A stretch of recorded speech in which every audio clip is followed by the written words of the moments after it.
Isolationism can also be just as great, or even greater, of a threat than the radical or extremist.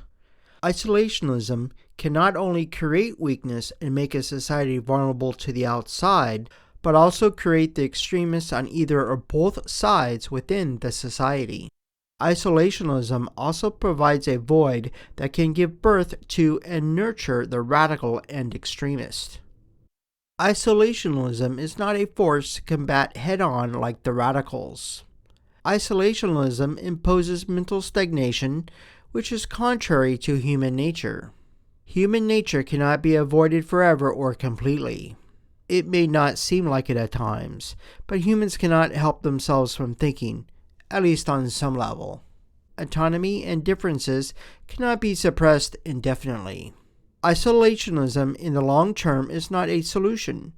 Whether it is voluntarily or involuntarily enacted, it cannot last forever. It is only a short-term solution that will ultimately leave us weaker. On the societal level, it breeds an atmosphere void of innovative ideas and concepts. New concepts and ideas are needed by the society or community in order for it to be able to adapt to the changes of time. Innovative ideas and concepts can emerge within the isolationist society on their own, but only very slowly, often much too slowly for proper adaptation. Some outside concepts are needed to build strength against other outside influences that are set to conquer or assimilate the culture to the point of unrecognizability. Isolationism often creates stagnation and eventually fear. Those who are stagnant cannot adapt, and those who cannot adapt fade into history. In the past, those civilizations that dabbled in complete isolationism left themselves defenseless and vulnerable to weakness under the pressure from forces within or without. Isolationism breeds a weakness that is often followed by a cultural shift, decline, or even downfall.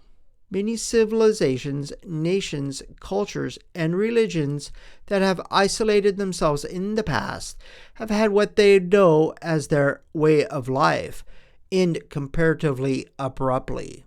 They have had no choice but to abandon their isolationism for various reasons, or else run the risk of simply passing into extinction or assimilation into another culture. Extreme isolationism or nationalism or distorted religious doctrines can only leave a culture or society weaker in the long run, but also cause the individual to wither. These ways erode the human spirit in some way and can make others lash out for autonomy.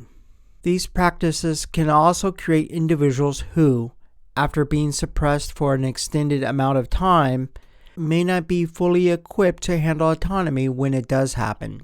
Individuals may have to relearn all the responsibilities of autonomy. Occasionally, this learning process can be hard and treacherous. We must be diligent in preserving our autonomy. For the preservation of our own autonomy and to prevent the seeming viability of the extreme isolationist or extremist in general, we must be diligent in protecting others' autonomy, for our own is often next. We must combat loss of autonomy before it reaches our doorstep. We must examine our own doorstep. If you like this and would like to hear more, please consider hitting the like button, subscribing to my channel, downloading my free ebook and one of my other many free articles, visiting my Patreon page or my website. And thank you.